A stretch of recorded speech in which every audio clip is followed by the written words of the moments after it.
to the flag of the United States of America and to the republic for which it stands, one nation, under God, indivisible, with liberty and justice for all. Okay, I'll call this work session to order, and Gina, you're first up on the agenda. Good morning, Chair, members of the board. One item I would like to inform you about, if you don't regularly or go into UKG that often, if you have the opportunity to do so here, we have activated a pop-up that when you log in, there will be the ability for you to be able to electronically consent to receive your W-2 form, so you can just, it'll come to you via in UKG and you can print it out instead of waiting for it to be either hand delivered to you or get it mailed to you. So that's there, along with then it's the 1095C, which is in conjunction with that as well too, that you can electronically submit to that. Per IRS regulations, and it's explained there, you have to consent to be able to be provided it electronically. So I just wanted to make you aware of that if you're not out there as often as we are with that. It's been activated. So today, here to present to you and provide you information about a new law that the Minnesota Legislature has enacted in the past legislative session. The law is going into effect effective January 1 of 2024. It's called the Earned Sick and Safe Time. Lot you'll hear is ESST with that. Provide some basic overview of the law to you. There are some provisions within the law that we do have to designate our decision of how we're going to implement and process portions of the law. So here with a recommendation, and then probably the December 19th board meeting, policy will be brought to the board for formal and final adoptions of your last board meeting then of the year with that. But basically what the law is earned sick and safe time. An employee would earn 1 hour of paid sick leave for every 30 hours worked, with up to a maximum of 48 hours of accrual in a year. And there's 3 different options that an employer can choose of how they want to be able to implement the ESST. One option is accrual and carryover, where it would be just that as first day of hire, or we also have to establish a calendar year, which I'm going to recommend in policy that our calendar year be January to December. But anyone would start accruing 1 hour for every 30 hours worked, up to 48 hours max. This option then is at the end of the year. If they have not used those hours, then they can carry over those hours into the next year, but they can only have a maximum of 80 hours of accrual on the books. If an employer has equal to or more lucrative, say PTO plan, what Hubbard County does have, and it is more lucrative, those employees would just remain and fall under that PTO of what they earn with that. They would still utilize, had the ability to use the ESST for, the law provides reasons of what the ESST can be used for. Basically, as the title of the law is, earned sick and safe time. So sick, there's a whole category of family members that they can use the time for as well too. One of the items that's in there though is for, say, like an example is the school closes and kids have to go home, so due to weather, things of that nature, ESST can be used for that as well too, in provision in the law. So some of those things there, but the first option, as I just stated then, is we can designate the accrual and carryover. That's the recommended option that we're going to bring forward to you in the policy. Again, 1 hour of ESST for 30 hours worked, up to a max of 48 hours in a year. Any left over at the end of the calendar year, they can roll to the next year with a total accrual of 80 hours. Option 2 is that you can front load 48 hours at the beginning of the established of what your calendar year is. You can front load 48 hours that they have within that year to use. If there are any hours at the end of the year that they have not used, you pay them out with that option. And then the third option is you can front load 80 hours of accrual to them at the start of the calendar year. And then at the end of the calendar year, if they have not used any of those hours, then they lose them. They don't get paid out with that. So, talking with Jeff, some of the options as well too. The second and third of front loading. That's not a practice that we do for any other employees, within the county of putting that bank. Yes, we have for a few incoming department managers that have come and say maybe they want 40 hours of time on the books or whatever of PTO, but that has been rare. And in our union contracts, that's not a practice that we would do. In Hubbard County, again, our PTO policy meets or exceeds the requirement of the law. So any regular employee that we have, regular part-time, regular full-time, our PTO policy covers the requirement of this law. So basically, we're looking at non-regular part-time staff that we have. We have roughly 31 that we would be looking at and have to establish this accrual and carryover. We're working within UKG to how we can monitor, how we can report and track, those types of things with that. So we're looking at those. Our non-regular part-time employees, the definition is that they work less than 20 hours a week. They can decline a shift.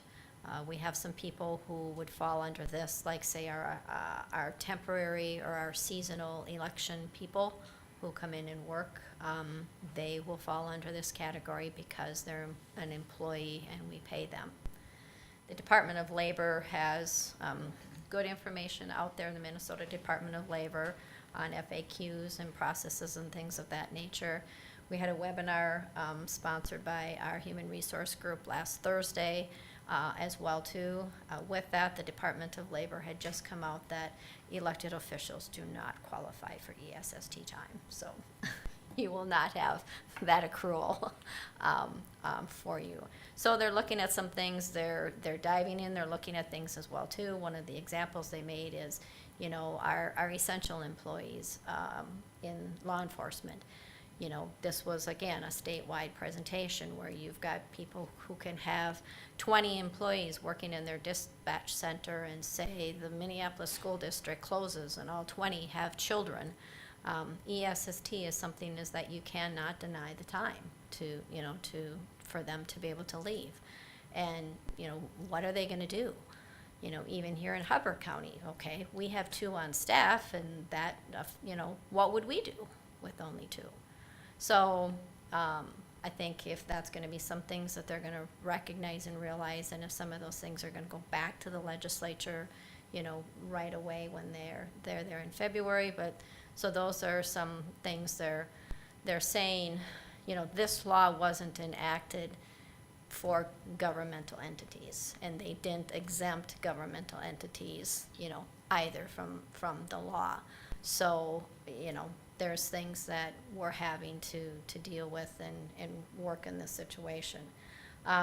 Also, these 31 that employees or positions that I mentioned as non-regular, as we have vacancies or we're working to fill positions, we're really trying to move away from that non-regular status. We've done pretty good in the solid waste department. We're working really hard in the sheriff's department of the dispatcher jailers. Just saying to somebody, oh, well, we need you today, but who knows when we're going to need you again, and vice versa, because they can say the same thing. Oh, we need you to work today. Can you work? Well, no, I don't want to. So we need good paying jobs for people in our community to be able to rely on and depend on. We also, as we made changes to the benefit eligibility for our employees as well too, of regular part-time employees working a minimum of 30 hours to 34, they get 75% of the employer contribution towards health coverage. They work 35 to 39 hours, they get 100% of that.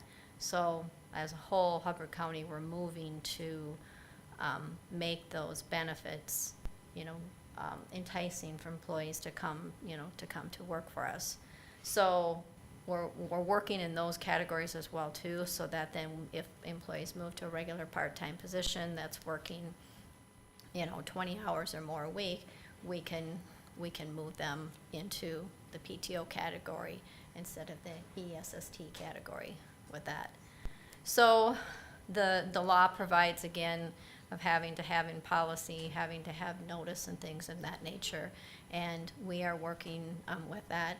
From the follow-up of the webinar on Thursday, I did send some questions because I have been in some communication with our labor attorney as well too, to clarify, and as our representative, that if there are any issues or any concerns, that's the person who's going to be representing us for some clarity. So once I get those questions answers as well too, that will all incorporate into the policy.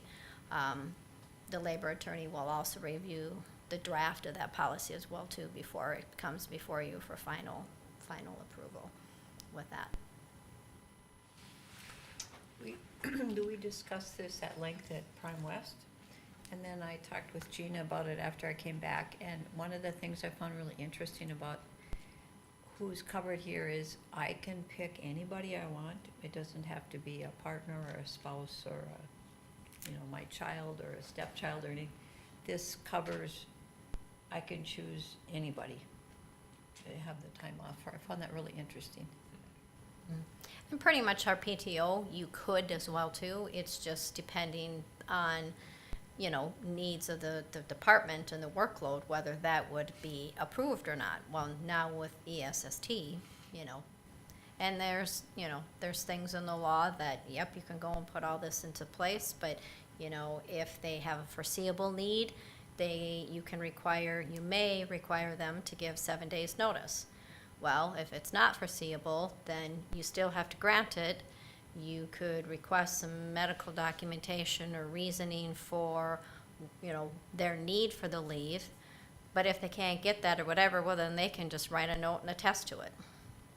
Well, so you're being an ESST, how much time are you spending to monitor, that when you've got those caveats in the law that, but we'll also, I think one good correlation from the webinar on Thursday is there's the FMLA leave, the Family Medical Leave Act. That's a federal law. And we track that in conjunction with, somebody goes out on FMLA leave and they use their PTO for paid time off. We also track that per their federal leave because they get 12 weeks of FMLA leave in a 12-week or 12-month period. So it's kind of tracking the same type of thing. So through our, HRS system of UKG, we will establish a code, that's ESST. For employees who have PTO, we'll track those ESST time. Non-employees that fall under the ESST with accrual, we'll track it the same way, but then their bank will, their bank will accrue and their bank will decrease when they utilize it. So Gina, just for information, so a small business owner, do they have to have so many employees that they then are required to do this? One employee. Yeah. I've got a good friend still back from Pequot Lakes who owns a pizza place, and I'm like, they've got, people working these hours or, and that, not many hours, and I said, here's this little bit of information you better brush up on. I said January 1, so yeah, the accountant is working with them to, yeah. And then it's like I say, we can, again, the non-regular people, they can decline a shift at any time. it's being able to say, hey, you're on a shift, and then you're hoping that the person's gonna come in and is gonna cover this shift and it's gonna work, and then they're gonna say, you know what, I need ESST time. And they don't come and work. I have a couple of questions. I mean, I definitely go along with your recommendation for number one, accrual hours and carryover. If they were to accumulate up to that 80 hours or even less, but, you know, when they leave employment, do they get the payout? Sure, so the provisions in the law is if they leave employment voluntary or involuntary, they do not get payout. So it's just what's the status, depending on the option that you take, what's the status at the end of the calendar year that you designate. Oh, okay. Well, that leads to another question. Say like someone who works for the parks area where they just come in summer and mow grass and stuff like that, but they want to come back each year. Can they carry that over, or is that ended? There's also provision in the law that if they return within 180 days, then their accrual stays. So that's where in our management of that then, well, you know, here's their term date, keep it out there, track it, calendar it for 180 days, 180-day lapses, take it off the books. And we don't, you know, with those persons and those employees, we generally don't have them returning in that 180-day period like that. You know, we have our seasonal park workers, we've had seasonal highway workers, we have temporary election workers, we have on-call custodial, the facilities department, you know, 2 persons because of a smaller department, you know, they work for us and they're willing to say, yep, you know, I can come back and help you out when you're in a rough spot, you know, great. The one provision of some things, you know, I've used in prior employment and other places, and whether we want to take a look at it, but you're still gonna pay the cost, I would presume.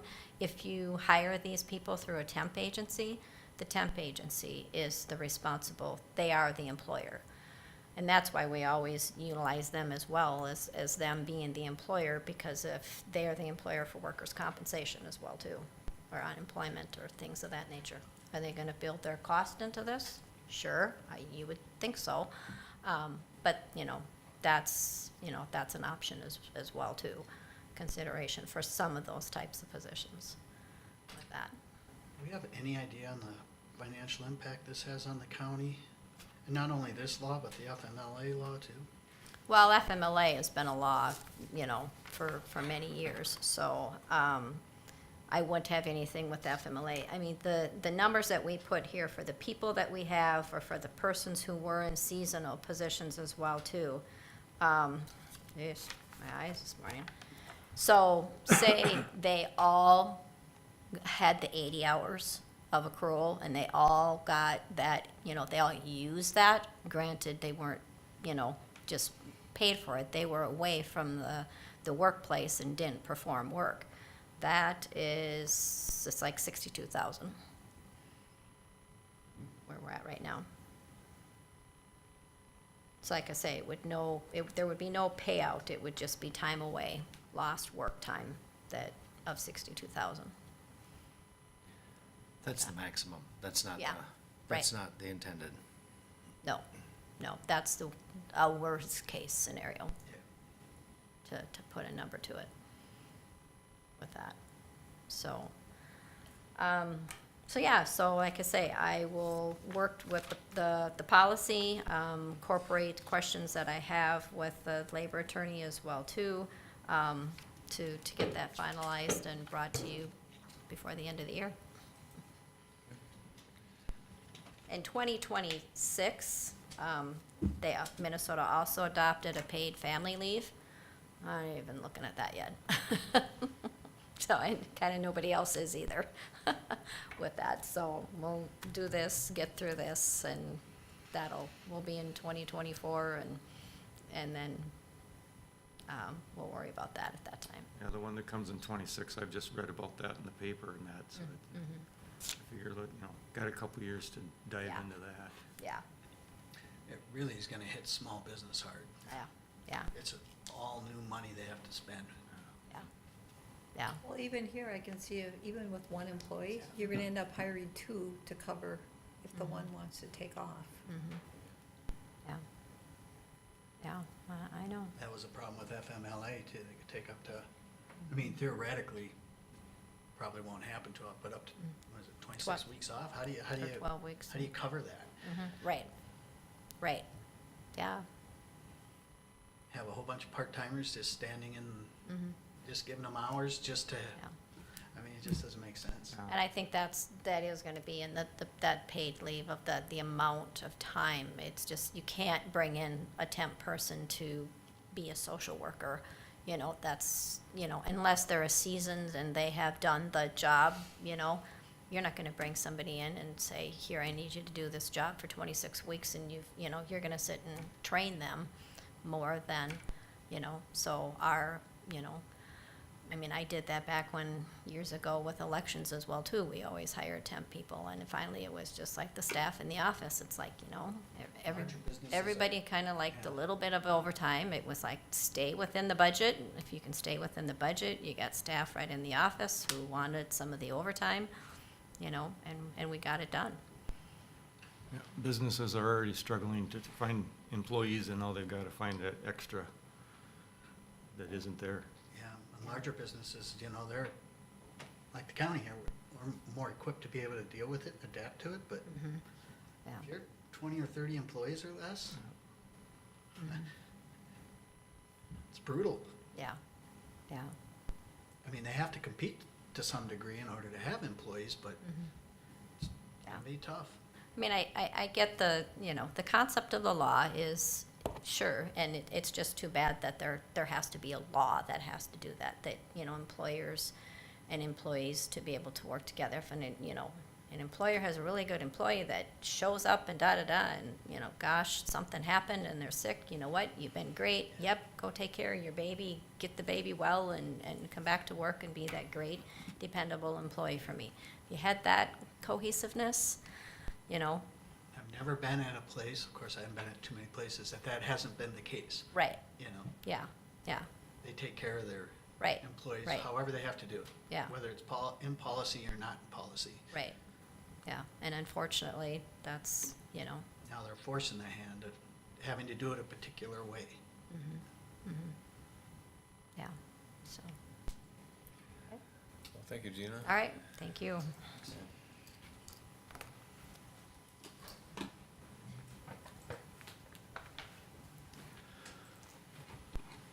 So I'm gonna see how this works, but we've got Michael Edminster is gonna join us for this conversation.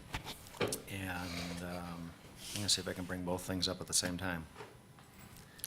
Morning, Mr. Chair, Commissioners. See how that works. Morning. I have Beth Riedenberg here, the Supervisor for Income Maintenance and Child Support. And Mike, can you hear us? Yeah, sure can. Good morning. All right. So today, I kind of wanted to do something a little different. I provided you with a lot of data to look at ahead of time. But what I really want to do is explain to you from the perspective of the clients what those numbers mean. And on the first slide, just the 2021 census data. The population of 21,960, 10.2% in poverty, which is slightly above Minnesota, the Minnesota average of 9.6.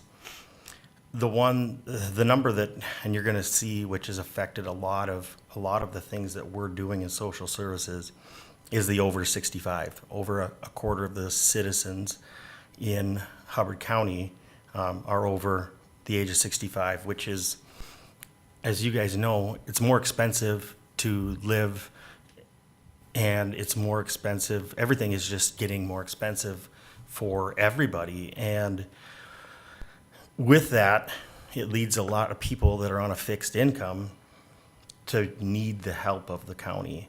And so I want to read to you a letter that I got from one of your constituents that shows the customer service aspect of social services and what we do, what we pride ourselves on, and how it translates to do, what we ask for or what we do. Dated October 22nd, 2023, to whom it may concern. I'm writing to express my gratitude for your department, and I especially want to give thanks to Sarah Brown. My stepmom has Parkinson's disease. In early July, she had an episode of hallucinations which can be a symptom of Lewy body dementia. This prompted a visit to a geriatric psychiatric facility in Staples for an assessment to learn the level of care she would need to be in need of. It was recommended that she be in an assisted living facility with memory care, and her daughter, who is a nurse, agreed. The closest facility with an opening at that time was in Park Rapids. My father and mother, stepmom, had been living in a farmhouse in northern Hubbard County, which made about a 50-minute one-way trip for my 90-year-old father, who still drives, to go see her, as well as most of the family living up in Bemidji. Both my dad and stepmom were so very unhappy. It was a very distressing time for all, but mostly for them, being apart after 35 years of marriage. As well, it became clear that she really did not belong there, as some medication changes had been made, after which she stabilized, and she has not experienced those symptoms again since the first episode. We did, however, know that it would likely be necessary for her to apply for Medicaid at some point, so I made a call to Hubbard County Social Services for information. I spoke with Sarah, who spent a good amount of time speaking with both me and my father, explaining how the system works, informing us of some things we might expect financially, as well as talking about possible options which could improve the situation, and sharing some of her personal experiences within her own family. I know that my father was quite distressed and angry as well, which could make a challenging phone conversation. But as I spoke with Sarah and her conversation with my father, it was clear that Sarah truly wanted to help us navigate through this time, and she provided several suggestions and very helpful information. I felt very comfortable, and in quotes, pouring my heart out to her regarding details that I thought would be relevant to our specific situation. She listened patiently and very much helped me feel more empowered and able to search in the right directions to learn more. After my second conversation with Sarah, I was on a mission. The short story on the outcome is that on October 1st, my father moved into a townhome in Bemidji, where the stepmom came home too soon after. They are back together again. The stepmom was set up to go to adult day services for a day 3 times a week, and the stepmom's daughter will do the medication packing, and they will soon begin receiving some in-home housekeeping and nursing services. I feel very grateful to have been connected with Sarah at the right time, and I feel that our conversations were a catalyst to bring us this much happier situation for everyone. My stepmom is on a waiting list for Gold Pine Home in Bemidji if there comes a time when she does need a higher level of care. The town home is only 4 minutes from Gold Pine, but my father is also on a waiting list for the Northview Manor Senior Apartments, which is directly across the street from Gold Pine. So they will still be able to be together every day. I profusely thank you all for being there, and Sarah especially, who went above and beyond in her assisting us through this darker times and to a place of happiness and comfort again. So you can see the direct impact in the customer service. Later on in some of the statistics, you can see that the MA cases have gone up. Since 2019, they've gone up 1,500. We've had 1,500 additional cases.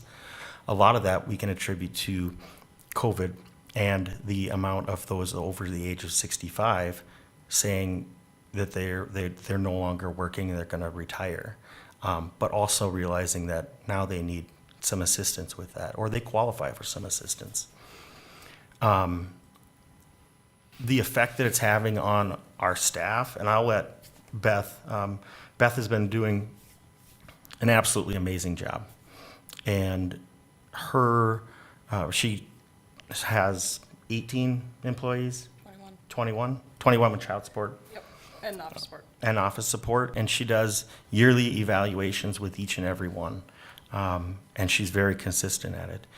But more recently, with some of the employees that she manages, we're starting to see more comments in their annual reviews, the comments aren't negative. They're negative to the fact that they don't feel like they have the time to efficiently provide the customer service that has helped just this one case. So I'll let Beth go ahead and just talk about that. Morning, Commissioners. Jeff. I've been here for several years, and one thing that I've taken pride in being here is a customer service piece. That is something that my amazing staff have always focused on, is a customer service to the residents of Hubbard County is so important.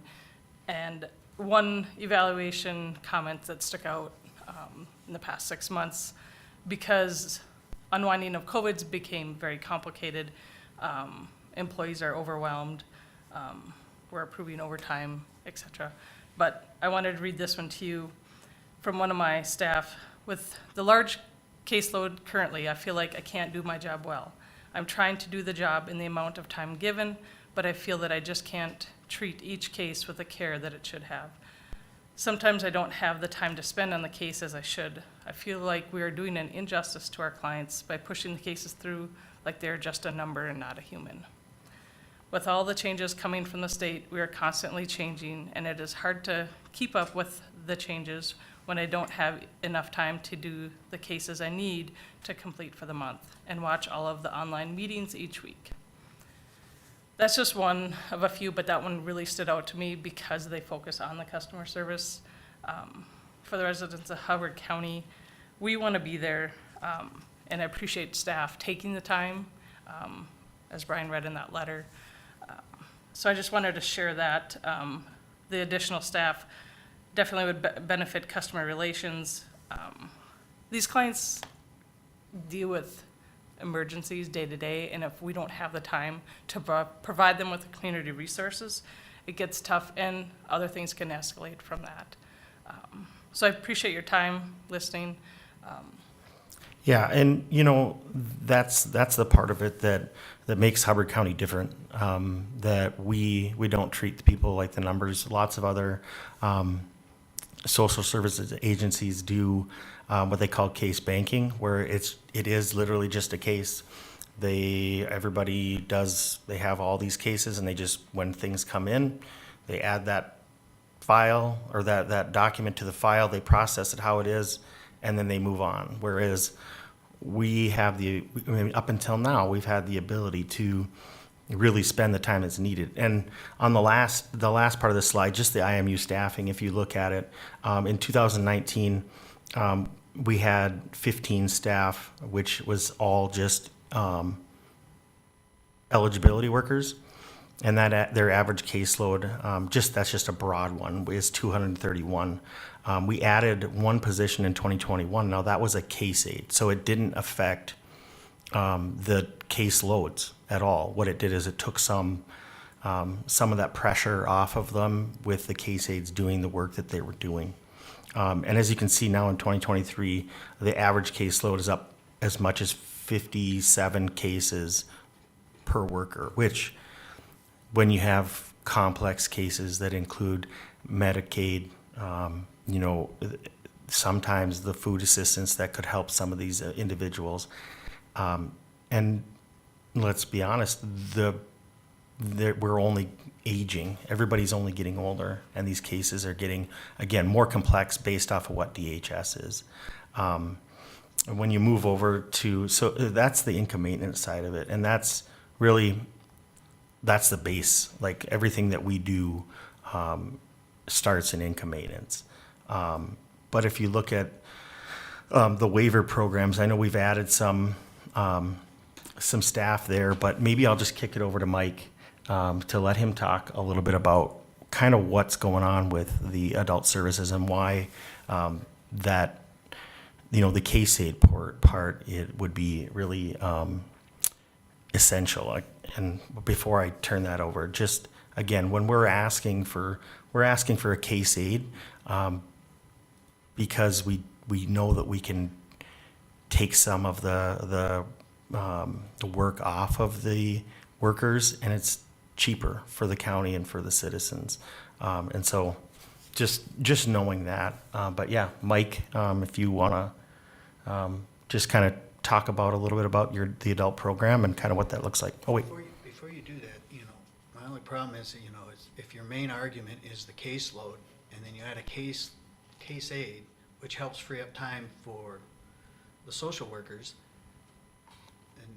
but you're using as your main data point the rationale for increasing FTEs, the caseload. Right. And we're not doing anything to affect that data point. So then next year you come back again and there are going to be 50 more cases higher, Well, and the same argument will come forward again. I guess maybe I didn't lay that out correctly for you. The main argument for ours is not necessarily caseload. Those numbers were just there just to kind of see. The main argument for only asking for a case aid is because the cases are more complex, and there is a lot of work currently that the workers are doing that could be done by a case aid that would then free them up. And so that's, I guess, And I get all of that. yeah, And understand the need for right, that. yep. And next year, the caseloads are gonna be up another 50 over what they are now. Right, and quite possibly, and I guess what I want to say to that is that our department, I know that I've been here asking for positions pretty much every year.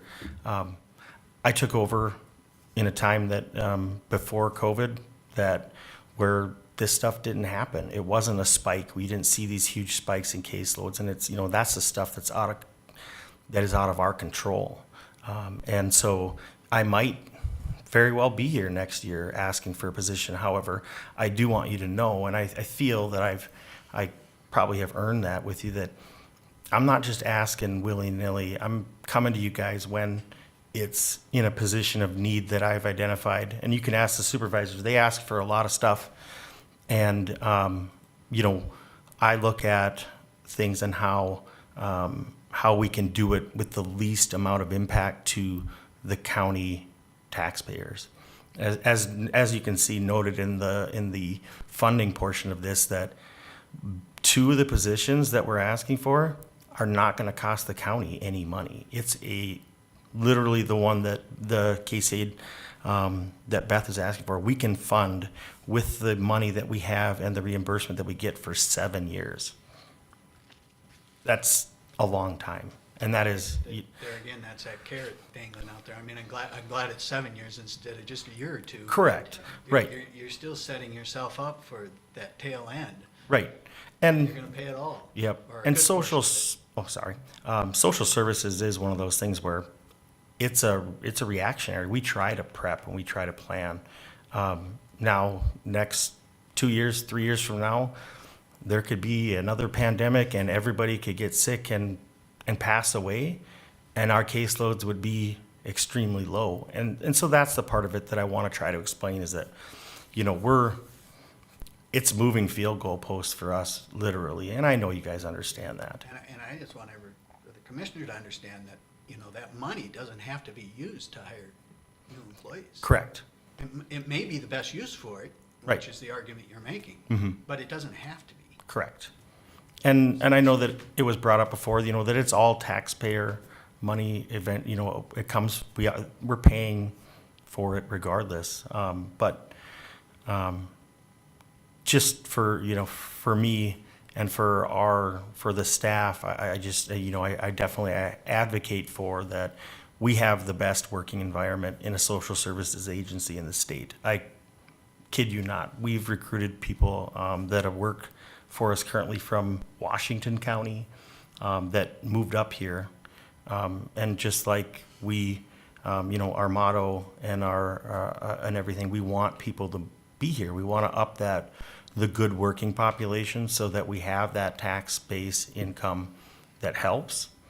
And so really, that's what we're going off of. Now, the customer service thing could slide too. We're seeing across the state, we're seeing lots of people retiring from income maintenance jobs and social services jobs because the caseloads, or not necessarily caseload, the work is becoming more difficult. And people just don't want to do it. And so that's where I'm at with that. So, I mean, I hope that makes a little bit more sense. It's not necessarily about the caseloads. It's about the amount of work for each case. I just leave the caseload numbers there just for your reference. And just to add to that, with the Met side of it, with unwinding of COVID, those will fluctuate a little bit up and down because some will be coming off because they have been on. But that case aid position can pull some of the simpler stuff so that they can focus on the customer service with them, guiding them through the emergencies.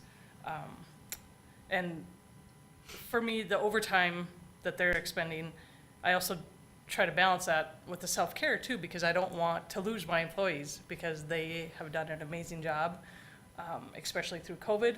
Things are very, very complicated right now. Lots of changes are being thrown at them. Daily. It's, DHS, and I know you've heard that, Char, through Prime West. Daily, DHS comes up with stuff, and it's not like we can just say no. And that's the problem part of it, is that we have to react then every time.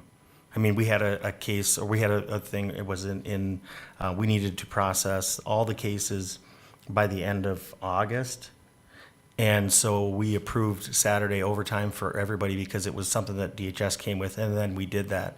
And Monday morning, DHS said, actually, we're going to extend that out a month. And my question to DHS was, I want additional reimbursement for the overtime that I put in, that our folks had to put in, because you said it was mandatory, and now you come back and you say it's another month. And their reply was, that's the way it is. And so I'm asking these questions. I'm not very popular with DHS, which that makes me feel like I'm doing my job, because they have to be held accountable, right? But I also have to be able to provide and help our agency to do the work so that we're not just doing the job, that we're helping people. Are there some programs that maybe you guys do that can be handled by another agency, like maybe Mojave or Council on Aging or So something like that? we have some programs that we've hired out in the adult services world. We've contracted out the rep payee stuff. Now we've come into some issues with that, but we're addressing those where maybe, again, people don't necessarily do it as well as us, because if for some people it's just an income, for our folks, it's about the work. And so yes, we do have some of that stuff, and we've talked about and have been talking about some contract case management, and part of that being, I feel that maybe we can do it better and more efficiently and cheaper, honestly, because some of these contracts, you pay them out, and you're helping out, getting some stuff off the government, but we're paying more. I mean, you pay an administrative fee. They take money that's above and beyond what we would. And so, I guess to answer your question, yes, we are doing some of that, and we're looking into more of it. But just trying to figure out where that balance is. Where will the customer service portion fall far enough that it's not worth the money that we're saving? And that's to me, that's where it's at. I won't sacrifice a customer service portion over dollar savings for me. Now, if you tell me to, then I'll have to. I understand that part of it, but I just won't do that. I wouldn't want my grandparents or my parents or something to happen to my siblings or something and have them get subpar service and have a lot of problems along the way over paying, extra taxes. That's my view on it. So Mike, are you still there? Yeah, I'm here. So if you just want to just talk, real quick about some of the stuff that's happening in adult services, and then we can just field some more questions. Yeah. Good morning, Commissioners. Yeah, to cover some of the numbers on there, and to answer maybe a little bit more in depth with Commissioner De La Hunt's question on case manager versus another position. Those numbers are just there to show you, and you know, in a future meeting, maybe in the summertime, have an opportunity to go through those a little more in depth, but they're just there as a guide for today, and to kind of show and reference what currently we have for output in adult services. We have a extremely high output as far as how many cases we are currently managing with the amount of staff that we have, as opposed to maybe how well we were doing or how much we were doing 2-3 years ago. That uptick is across the state, and in one discussion with the finance services at DHS, they're seeing it hit harder in smaller counties, and really to no answer as to why that is, but they're just seeing that smaller counties are taking a little more of a hit of getting more cases and more cases across the waiver spectrum. So with that said, you know, our request for a case aid at this time is based on those numbers, but not necessarily to address that they keep coming in, but it's to help get more production of what we have, so that we're not coming to you in a request for 5-6 positions to cover that need, because you can see that's there. What we're trying first is a lesser paying position, but a position that can take off a ton of work from what we currently have, not being completed by the right person. So we have services, or we have time that's donated essentially, because we have case managers doing data entry, and we have case managers doing data collection, audit prep, and all of which could be handled at a case aid position, thus freeing up that time so that they can serve those higher caseloads. There was a question, and I don't know where it came from, but it was regarding what can we take off. We also, Brian,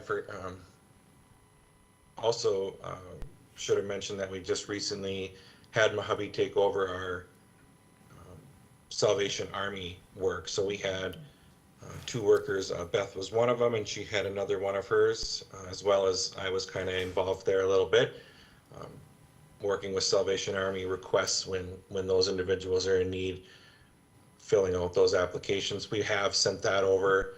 That was time consuming. So we're trying to nip some of those smaller things as we can, but we can only take away so much as it's appropriate. Brian mentioned contracted case management. That's an outfit and a product that I've worked with before in a different position, and we've seen some, or I had saw some success with that. With those successes, there was also times where you just wish you had it yourself, because those contracted case managers don't work well when a situation becomes a crisis. They just really like the cases that just go along day to day, and then they hand those crisis cases back. The problem that happens there is, if you're not familiar with the case and it lands in your lap as a crisis, now you're taking 1 to 2 staff to kind of handle that crisis for the day or for the week, taking them away from the higher caseloads that they have. So putting it to the side, only ever dealing with the fire. So that's for that one. That is that continuum that Brian was trying to describe, is just, they just keep coming and keep coming no matter where we have them. I'm trying to get to the next screen here. You're not driving the screen. You need to tell me which page you want to be on, Mike. I have my other screen pulled up too. So I wanted to share and look at those numbers, and if anyone had time, they're a little misleading, but we do have one population that is going underserved at the moment. Just to let you guys, make you aware, it's being served by Prime West itself. Unknown how well it's actually being monitored, because I believe it's like case management by phone. But we do have a really underserved population with our SMBC. So those that have Prime West and have a mental illness or documented mental illness and are on Prime West under 65, just to make you aware that number continues to grow. Last numbers reported by them, there was 238 individuals in Hubbard County that could possibly qualify for some form of case management that we are not currently attached to. There's also a population of that same value in our over 65, which is listed there as refusals managed by HSS. There's also a population there that we're sort of serving. So that number is it's at 175, but we serve them with just a very light, it's a phone call, maybe 2 phone calls a year. And if we had that additional case aid, we could attempt another phone call and try to address and maybe assess them to make sure that they're not falling through the crack. Are those people that are refusing services? Yep, so they're identified, they pop on immediately when their 65th birthday comes, and we start with an initial phone call, just to check in, let you know that you have Prime West, they go through a list of questions regarding, do you have service needs, and then the person decides, yes or no, I'd like to look at services or I don't. Even though they say they don't, we still have to follow them, and they still have to get at least an annual phone call as a check-in reminder that you have this service available. Would you like to look into it or not? Best practice would say that we up that to maybe 2 phone calls a year, but we currently are unable to meet that need. And just so you're aware, the SMBC stands for Special Needs-Based Care. Thank you, I was just gonna ask that. Yeah. So the SMBC that aren't served in Hubbard County, the 238, are those the people that opted to use a different insurance than Prime West? No, those individuals, so we get a list each month, 5, 7, whatever the number is, of individuals that have moved on to or have been identified in the category by Prime West themselves. Most often so Prime West allows us, would you like to take those over and serve those individuals, call and offer service or not? And more often than not, we are sending those back to Prime West because we don't have the ability to take on those individuals. So they're managed by Prime West. I'm not sure how in depth that management goes. So how would Hubbard compare to the other counties that are in Prime West for these numbers? Have any idea? Or is that a Jim question? I don't have any idea at the moment, but it's certainly a value we could pull. They've been really willing to provide data when requested, and I easily could do that, grab those numbers for you. As far as go ahead. Well, I believe before the last hire of staff you had, Hubbard County had the largest caseload of anyone in Prime West. For sure, yep. Yeah. And Yeah. And I think last check, actually at a director's meeting, I think we maybe had moved up 1 position, so maybe we were 1 away from dead last. And I'm not sure how that was affected by taking on the new 13 counties, but we still sit relatively high across our 4. We sit right around that 80 mark. And then the other 1.4 staff are CHI. They're a little bit less than that, but not much. And I'll just say, on the Prime West side of it, we could actually, honestly, to get to where we were even at the median, I would be asking for 3.5 positions of case managers. That would get us to the median, roughly within Prime West. So, refresh my memory. So because you were asking for 3 staff originally, Correct. and now you're down to this 1. Nope, 3 still. You're still, okay, so the money from Prime West would be used for which position? For this case aid position, that, for adult services. Okay, and then where does that money come for up to 7 years? So the 7 years money was let me break that down for you. The 3 positions that we're asking for, I'm asking for the child support supervisor, which would help to right size the supervision and that's an organizational move. That one is funded by DHS at 66%. So it's not 100% covered, but let me take a step on that one. We did receive, which I want to thank you for the approval of the child support officer position that we got. It has made a huge, huge difference. However, we did just receive a PIP for the period of time that we were short and that we were short-staffed and didn't have, which is a performance improvement plan. It's not terrible. It's just that we fell below the state threshold a little bit, which was understandable. We had one employee that was on FMLA. We had 2 new workers, and we had Beth that was trying to do both income maintenance and that whole deal, as well as try to manage the child support. Which I just want to take this moment to just say how amazing Beth has been in this position and managing all the different programs and the personnel. And she's been doing a great job. So that's where I want to right-size the organization. The position that we're asking for income maintenance, the case aid position, best position, that is up to 7 years based on the unwinding funding we got from the state. The state sent out 164,000 roughly dollars that we have. And with that money compiled with the 55% we get for income maintenance reimbursement, that's where we can extend it out, again, up to that 7 years. So is this position the one, I think it was Dave that asked the question, if we can only fund one, or approve one, which one do you want the most? Is that this one? That would be, actually, it would be the child support supervisor position is the one. I just based on allowing structurally wise to get to where you have right-sized supervision and yeah, it's, Okay. So you're asking for the supervisor position, which we would have to fund a portion of, and then 45%, you're asking yeah. for 2 case aids? 2 case aids, one for adult services that would be funded through Prime West, and then one for the income maintenance unit that would be funded through the unwinding funding. Yeah, for 7 years. Yep. So the one funded through Prime West?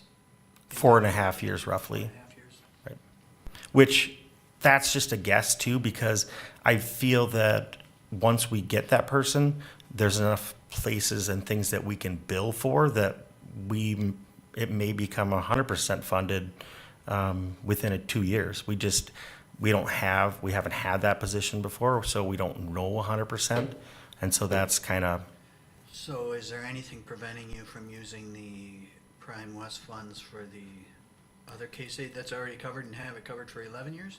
yeah, it would be specifically, I could potentially go back to Prime West and rewrite the grant proposal that we had that asked and find out, but I believe that another county just did that and was denied because it was the eligibility. Legally, we can't, Prime West can't fund positions that determine eligibility, which would then could influence the individuals going to Prime West. So that's kind of where they found it was, you know, can't give money to add positions to help then bump up all your caseloads, so. And this is strictly just informational, it's not a and/or, but there were other counties that took the grant dollars from Prime West and did something entirely different with it. They didn't necessarily fund a position. Correct. Because there were many areas that you could use the Yep. funds for. Yep, exactly. And again, the reason why I chose this one was because I was gonna ask for the position anyways, and I wanted to be fiscally conservative, the fact that I could pay for it without asking the county taxpayers to fund it. The only struggle I have, Brian, I mean, the arguments you're making are sound. The only struggle I have with it was our FTEs have gone through the roof here over the last 2 or 3 years. And this board needs to try and control the growth of the FTEs. Right. Now, how do you do that? How do you thread that needle to find that happy medium and control some of that FTE growth too? Right. Yeah, and again, I want to be very clear. I totally understand and respect those decisions and what you guys have. I come to you with my request and provide the basis and the data to back it up, and just ask that if you guys do, fund and approve them all, awesome. If you don't, we'll make do. We'll get there. As you unwind, because no one was, taken off for insurance through COVID, as you unwind, how many less cases do you think that will be for Hubbard County? It's hard to say. We're dealing with some issues already that we're potentially closing the case, and DHS is reopening them. Well, and I know originally Minnesota said families, and now you have to go back, and now it's the parents might not qualify, but the kids might, and so you still have people on. I would say an educated guess would be that our caseloads would probably remain the same. They wouldn't decrease because of benefits and applying online without having to come in. That has increased the amount of people that are applying, because you don't have to come into the county. You can just send it all in, and each one of those cases takes time to process, because we have to process them all. So I would say, I guess, conservatively educated guess that it would probably stay the same, even though there'll be people falling off. There's going to be new cases coming in.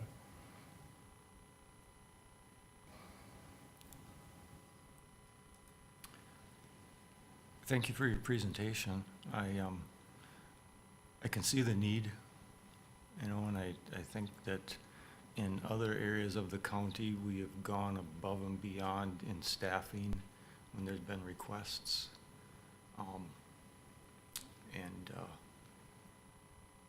I guess in short term there, or shorten it here, I support what you're trying to do. Thank you. I guess one of my concerns is losing quality staff. If they don't get the assistance they need to do the jobs that they need to serve the people of the county, I'm afraid that if we lose quality staff who are attached to their clients, I mean, truly they are. I know one that'll fight tooth and nail, but I am connected to it. So I have that reservation that if we don't get you the assistance, that we're going to lose people, and they're going to take a job that it might pay them more even. Maybe that's the carrot and the stick, but I truly feel that they're dedicated to their positions, but they're also extremely dedicated to the people they serve. And that's what I appreciate.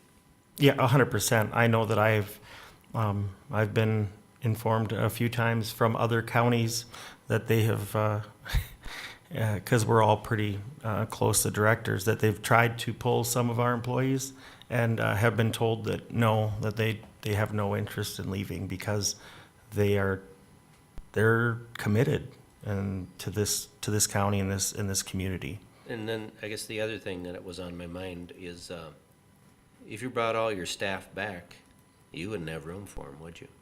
No. That's my other concern. It's the other side of the coin, I guess. Right. Yeah, and to that point is that was the purpose of it, that we save space. We still have opens, and actually they're quite.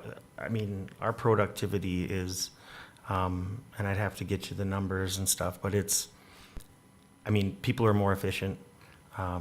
We're getting a lot more work done, and I can attribute that to the ability for them to just work tirelessly at home. They really do. So, go ahead. Well, and even pulling staff, qualified staff, long-term staff from other counties because of Yeah. that has helped. Yep. And which is less training for the rest of my employees. Yeah, way less training. We just hired somebody in child protection, which is something I haven't brought up today, because they're doing really well. But we got a staff from another county just based on the working conditions and how, and not necessarily just the working conditions, but how the environment of what we have. So, and we didn't have to train them. She hit the ground running day one. We didn't have to wait 3 months for them to go to the training and pay for, all the training costs and everything. Like literally day one, she got a caseload and she was gone. So, So I'm looking at 2020, 4362 cases, and then 21, 5143, so that's an increase of 781 cases. So is that strictly from people becoming unemployed or people that started to earn less? it really, it's really broad and it really depends. However, I would say just more people becoming eligible for that. When you see the 25% of the people over 65, as well as Part of it is people, there's just more numbers of. there's more the numbers. age, yeah. Correct. Yep. You're seeing more people that are just retiring or being done, and they automatically, when they apply for Medicaid, they pop up with Prime West or whatever because they qualify for it. Yeah, my hubby is, the greatest increase of age group for poverty is the people over 65. Mhm. So That's what- our what long-term care percentage area. New residents? Our new residents, Yeah, that Over would, 65? that have moved here in the last year or two. I would have to look. I don't have that number. I'm guessing the people that, Dave, that are over 65 that have moved here probably don't qualify for this. I was gonna say, I mean, we could look up, I don't know what that number is, though. yeah, we Because could look there's up, income It's a limits. good question. We I could I look wrote up it down, where- I'm curious now too. yeah, we could look up through the applications and see where, where people had been, where we were relocating and, or case transfers And I to. would be interested in that number for all Everything. cases. Yep. Also, I know our long-term care has grown significantly, that caseload. And I did actually pull one IMU worker from another area to kind of help cover that, because we haven't asked for a new eligibility worker. We're just trying to get at least a case aide to pull some of that so they can focus on the eligibility piece of proving. So does that mean long-term care is they are actually in a facility of long-term care? Yes, and Okay. how I have things grouped with the long-term care team, we have MSA clients, Minnesota Supplement Aid, and then we have other in facilities. The other part is with that long-term care with the GRH, the group housing, Residential housing. we service for other counties too, so it depends on, we may have not had the case initially, but then, Oh, I see. so Once that they moved happens here. too, yep. Correct. Once they've moved here, because we have some openings or however that works. And that's part of it too, is that, yeah, that we end up servicing those cases as well. So summarizing a little bit, the other commissioners had to say in that, I think in summary, doing nothing's not an answer. And I do think what you laid out last time with the supervisory position and reorganizing is a good move for being able to manage this better as the future rolls along. Yep. And in the spirit of trying to control FTEs, I could probably support 2 out of 3 Okay. at this point in time. Yeah, I think that's where I'd kind of land. If you look at 'Cause where we- the FTEs are being requested, it's in social services and then in the sheriff's department, because those are the 2 departments that demands are Yeah, growing. because if we don't do something, it's just gonna, the request for more FTEs it'll keep growing. Correct. So we gotta manage it somehow.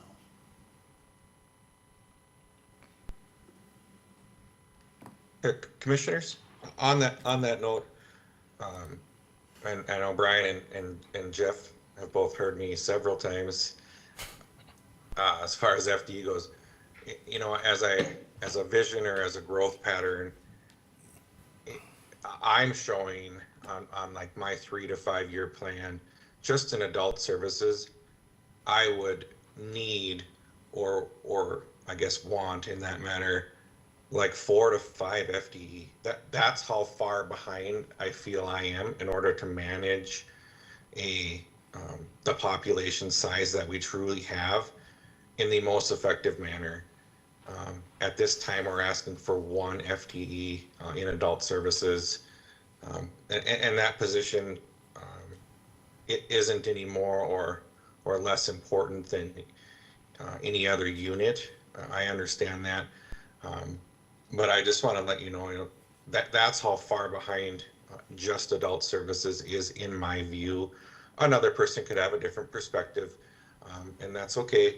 But I just really wanted to put that on record as just in the future.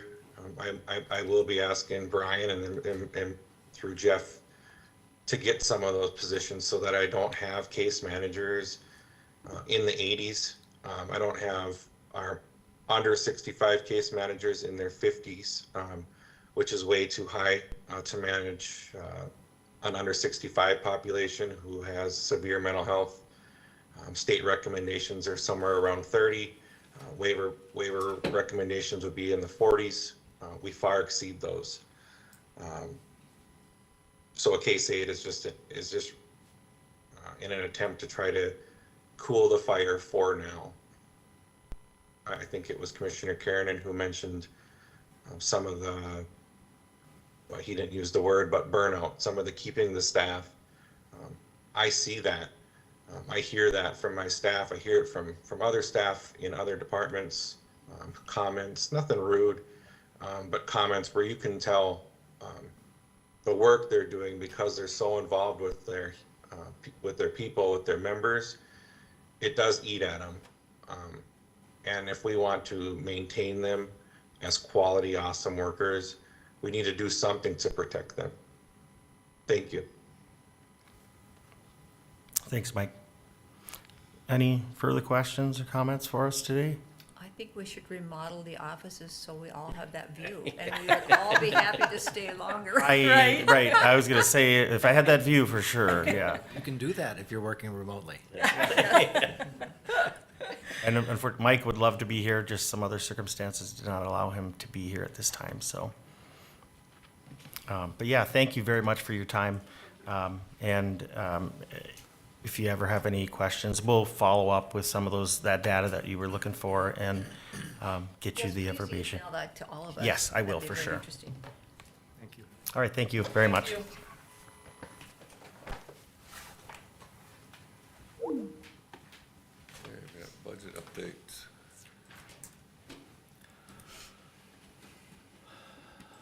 So what, I basically have a brief budget update, but I'll kind of start with, I think I'm actually going to start with this.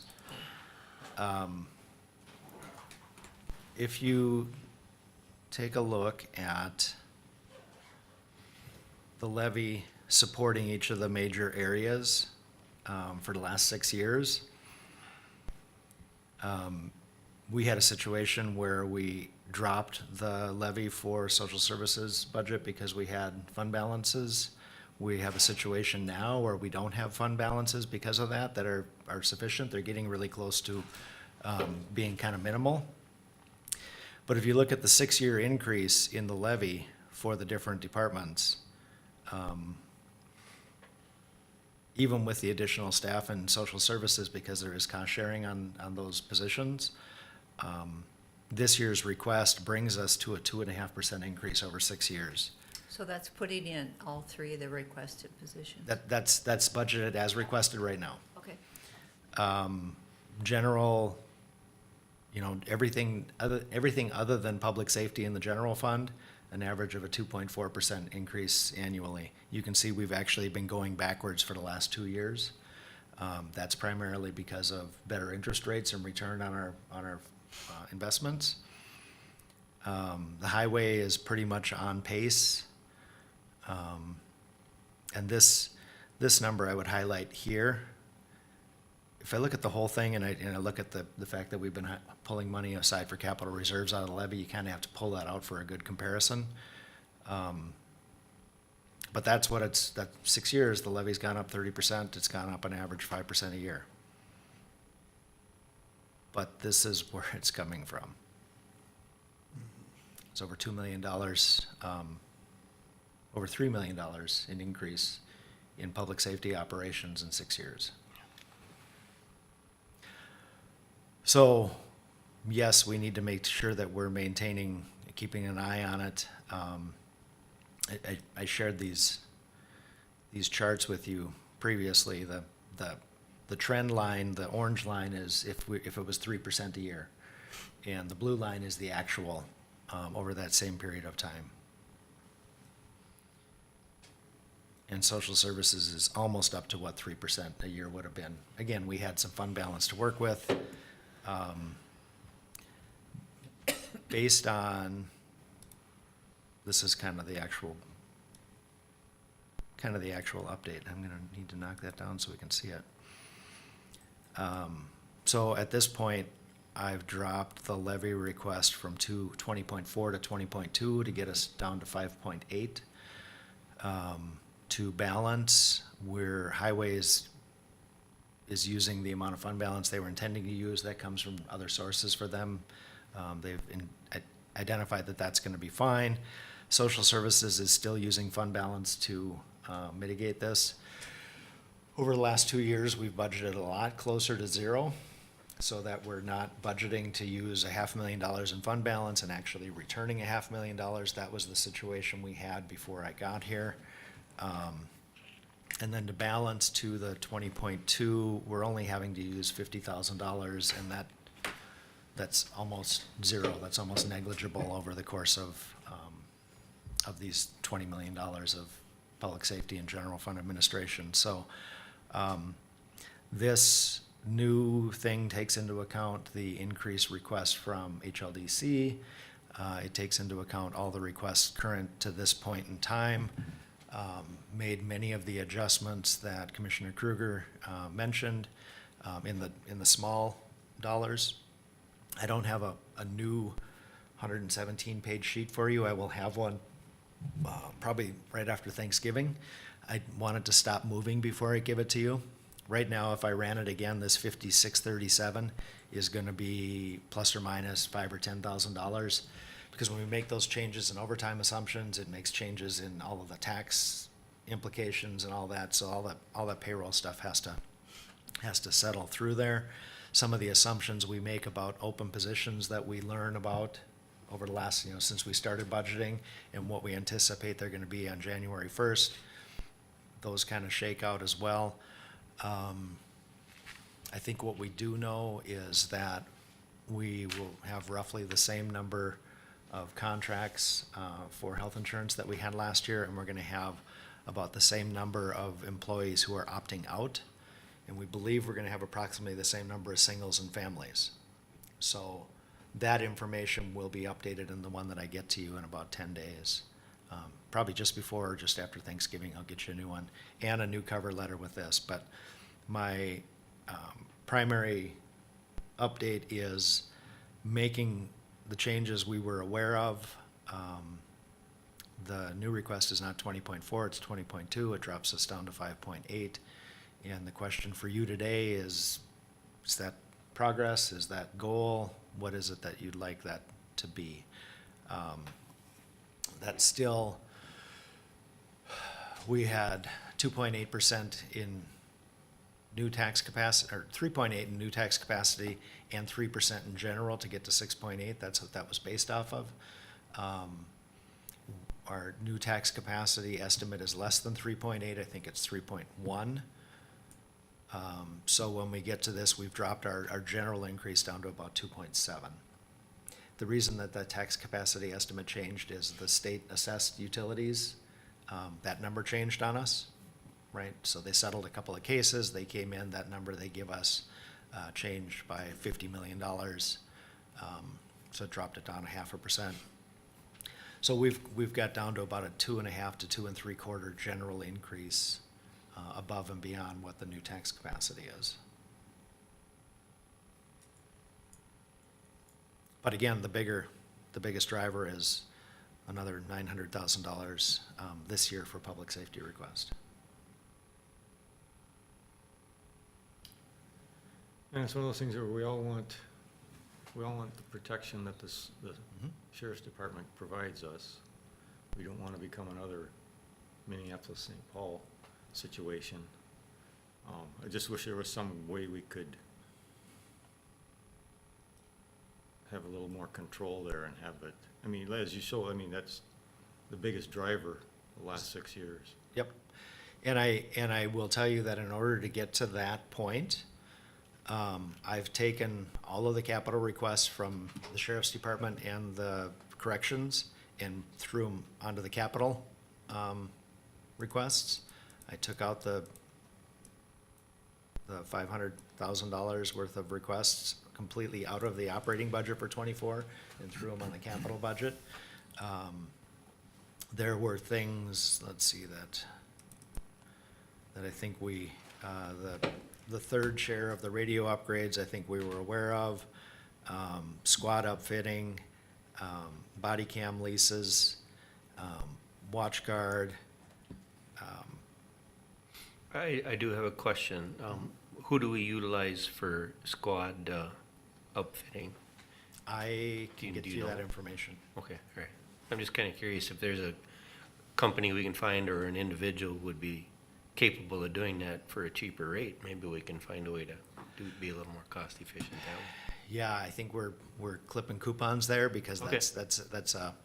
that's an expensive thing, and the numbers Yes. I've seen per unit are not out of line with numbers I've seen before, but I can get that information and we can look. Because I've had the question from somebody, like, who do we have set up our squads? And Yep. how much does it cost per squad? Yep. His point was, I think I can do it cheaper, you know? So, I mean, maybe there's options out there that haven't been looked into, but we also have to look at speed and efficiency of getting them upfitted so they can be put into service right away. Yep. So that's just something to consider. Yeah, if we could save 10% on $75,000, again, in my mind, that's clipping a coupon and not solving the $900,000 problem. Yeah, But no, it, no, it, it's just- everything is worth investigating, yes. No, we've got a bigger problem there, but So the yes, big, I agree. and that 960,000 increase for next year obviously then doesn't include this. Yeah. It's just operations.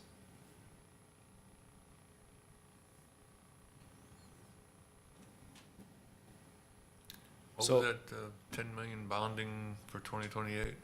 What was that about? That's just a placeholder relative to if we decide to go with the next phase Okay. and fill in between the government center and the law enforcement center and add that addition there. That was on the capital plan on the horizon. It's not on in 2028. It just has to be somewhere so that we don't lose sight of it. That's the point of having a capital plan. And that same thing about Deep Lake Park development, you know, it's a placeholder, like nothing in 2026, but maybe if a grant comes through. Yes, the Deep Lake Park development is really contingent on success in applying for grants. Because that would cover the development of the campground that, So we know that that's a 4 or 5 phase development. yes.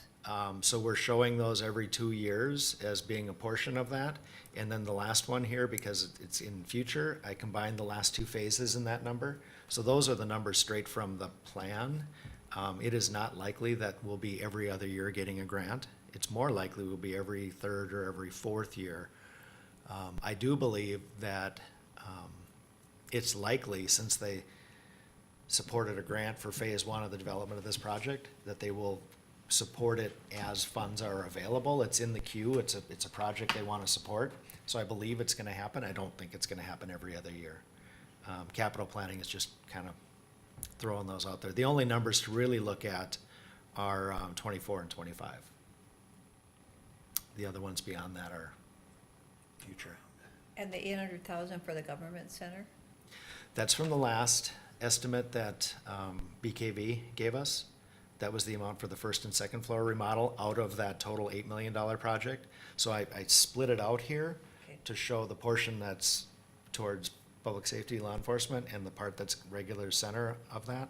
Okay, Just to split it up so people can see, and not to overinflate the number relative to the proposed jail project. And we got was it 1.1 million for the Deep Lake Park? Yeah, the number's negotiating. Oh, it's changing now? We're negotiating. Why? Because they originally said it was 1.108, and now they're saying it's 1.04, which is an $80,000 swing. And so we're working back and forth, and we're saying, okay, what are the eligible costs? Let's go back to it. What are the eligible costs? And the grant is funding at 80%, so we're funding at 20%. And they want to take the ineligible cost for the maintenance shop and throw that up there. And even though they're not going to pay on it, they wanted to use it to calculate their 20%, or their 80%, which becomes 70% of the eligible cost. So we're negotiating. We will have a grant. We will have a signed agreement sometime before July of next year. That $50,000 to $60,000 of swing is not a terribly big deal, but I don't know the final number yet. So yes, I'm showing it as 1.18 Okay, because that was the original number we saw. The current number is 1.04, 1.05. and we'll probably get that though before 2025. That is for a fiscal year 25 Oh, okay. grant, so it won't be until after July 1st of 24. it's July 1st of 2024, those funds become available. Yeah, okay. And I see you show them in 2025, but I was sure we were getting it a few months earlier. Yeah, and actually, I'm showing them in 25 because it's fiscal year 25. We will have expenses and grant revenues in 24. Okay, thank you. Does our match have to be held until the contracts are Yes. signed? Okay. Yep, we can't spend any money that we want to consider as a match until after the eligibility period. So the items that Corey and Stuart and I were talking about this week, and Stuart is following up with Joe from Greater Minnesota Parks and Trails, is how much planning can we do? Can we have our engineering work done? Can we hire our internal engineers to do the engineering on the roads? You know, if we can hire them and have that be an eligible cost and we pay that from our parks to them, that's great, because then, you know, the money stays here. We're still tracking it if that's still an eligible cost. But how much planning can we do out of the non-eligible costs, so that can we even let the bid for those projects in spring of '24 so that we can be hitting the ground in July and August? Or do we have to wait to let those bids In July. after July? So we're trying to nail those things down. Stuart's supposed to be following up on that. Corey and I had a conversation with them last week. We're gonna, if we can get in and get the road done and get the demolition done, then by this time next year, we can have that gate open and the park available for the public. And all it'll be is a road and a parking space and the preliminary cut of trails. And if we can't, because of the time frame relative to the grant, we know that it's no later than 25. So that's good. It's very good progress. Well, I'm glad to see it come down to 5.8.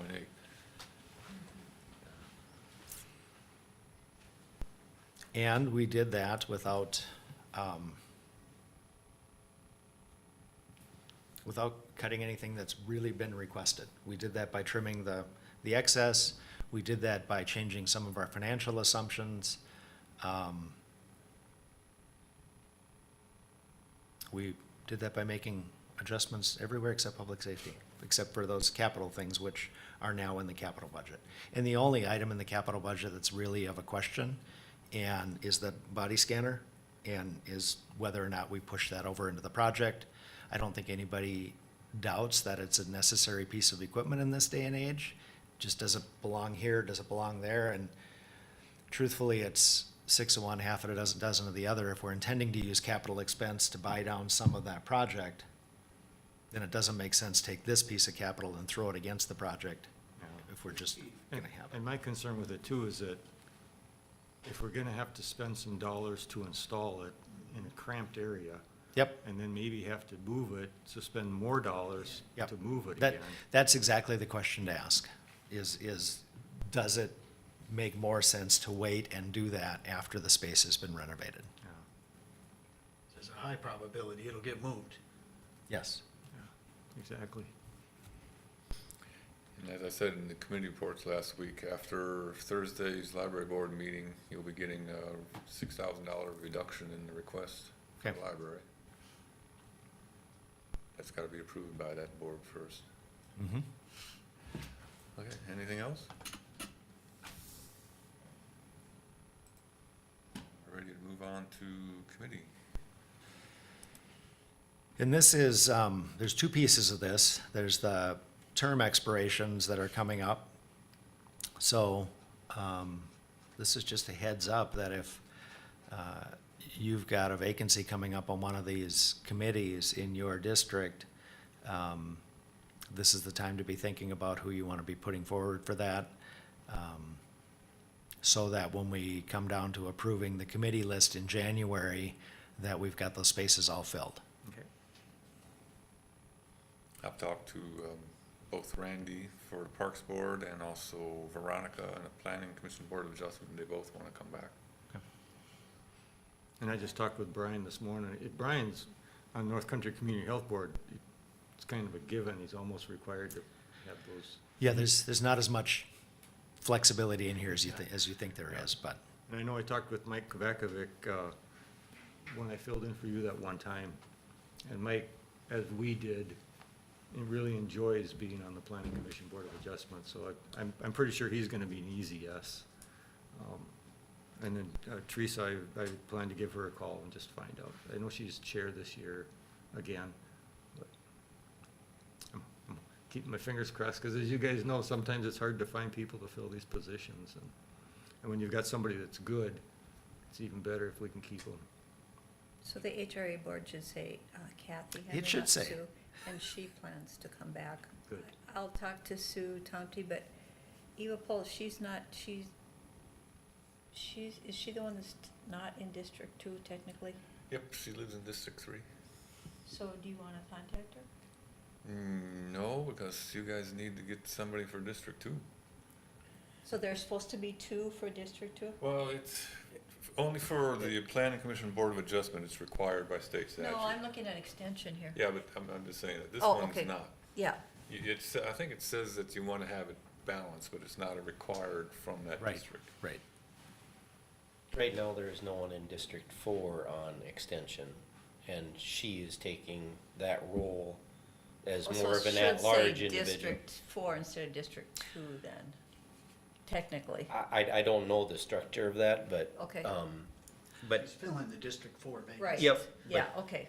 So a question then potentially would be, is there anyone in District 4 who's interested in serving on extension? I haven't found anyone yet. Okay. I've been And if there asking isn't, questions, then but- does it fall back to asking someone if they're interested in continuing? Yes, and she has already expressed interest in continuing, because she's incredibly ambitious and knowledgeable and motivated.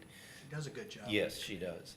So it'd be nice to keep her there. So But- the coordination Yeah. between the two of you is you just say that I don't have anybody that stepped forward in 4. Yep, Okay. Yeah. but And I've I'll still check got a with couple Sue more this week. asks to make. Yep, so- sure. And I have let Corey know that, I recommend appointing Russ again to the Parks and Rec.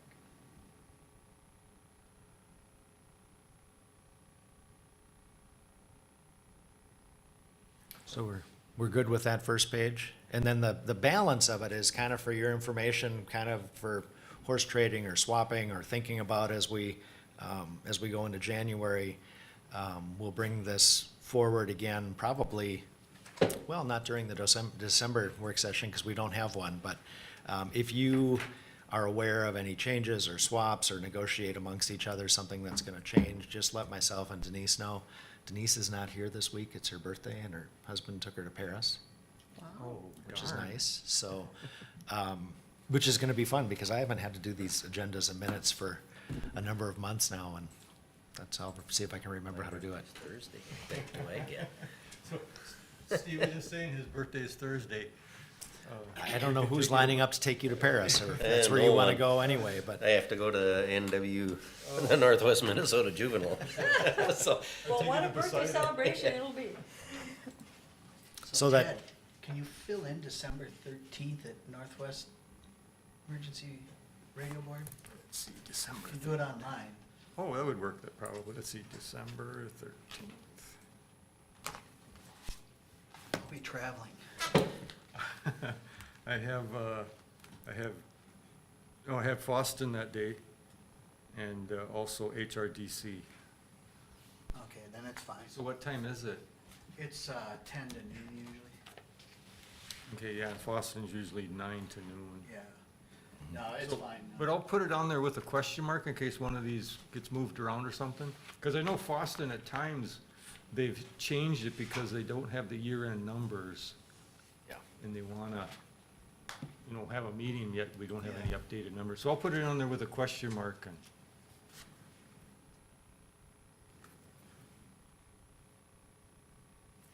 So that's all I have relative to these two items, unless you have questions for me. You ready to adjourn? You have a motion? So moved. Second? Sure. I'll second. Okay, all right, we're adjourned.